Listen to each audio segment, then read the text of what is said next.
Hi everyone, my name is Jackie and this is my baby Fur Lindsay. She's a 4-year-old Pomeranian and I want to share with you guys what happened to us or what happened to her that cost me $4,000 for her bills, and of course her well-being is the most important thing. I hate it when she's in pain or whenever she's sick. So last Saturday my husband and I went fishing and we decided to bring her. So it's supposed to be her second time. Don't get stay here. It's supposed to be her second time to go with us, and she loves it and she gets so excited whenever she sees fish. So while we are at the fishing area, and then there was this time that I need to change my hook, and so I did. I cut the line and left maybe about 8 inches long and still the bait on it, and I just put it down beside my husband, and he will be the one to remove the bait because I hate it. I don't like worms. I hate it and I'm afraid of it. And I put it down beside him, and it didn't even cross my mind that this little thing will go and eat the whole thing. I didn't see her or my husband that she went and eat it, but when she was gagging, I ran to her and saw the line in her mouth, and that was it. I realized my stupidity, my negligence. So we rushed her to the emergency hospital, and then the first one, they declined her because they said they are already fully booked. So we went to the other hospital, and of course we cannot go in because of this pandemic. And I called them and told them why we are there, and then maybe after 10 minutes one of the staff came out and took her in. And after the physical exam, the doctor called me and explained what they're gonna do, and he said that they are gonna do endoscopy, but they needed a specialist to do it.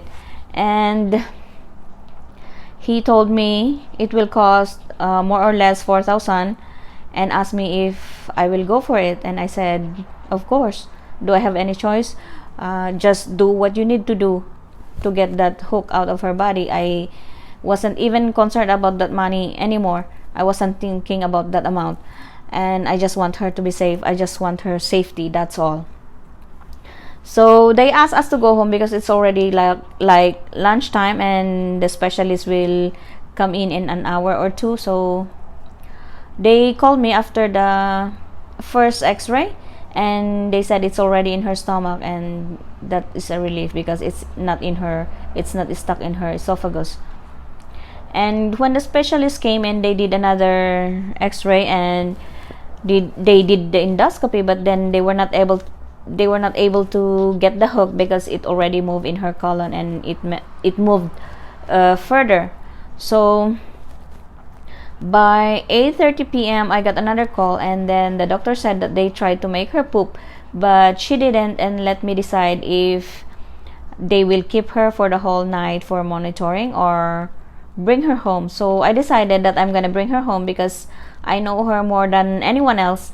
She will only like poop 10 minutes after meals, and then they never gave her any food, and that's already like 8:30 p.m. and her last food was 6 o'clock in the morning.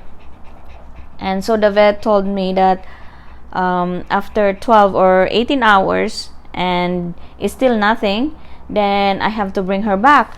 So that night, after I gave her her dinner, we went for a walk. She pooped, but there was nothing. So when we came back in, I fed her with what did I give her? That a sweet potato, boiled sweet potato, and I was awake the whole night. I didn't even sleep, monitoring her. And by like 7 a.m. I gave her her breakfast, and we went for a long walk. Then finally she pooped, and my husband scooped it right away and checked. And to my surprise and to my relief, the hook is out, and finally we can breathe. So I called the vet and updated him, and he said to continue giving her medication. Oh, the medicine is for the scarring because while the hook was passing, it left some scarring in the esophagus and in her stomach. So that's what happened, guys, and I just want you to be aware, and I want you to learn. I want you to learn from my experience, my negligence. I don't want this kind of thing to happen to anyone else. Be very responsible and be very, very careful whenever you are with your pets. So because these accidents can be prevented. Thank you guys, and hope that it will never happen to you. Be very, very careful, and thank you.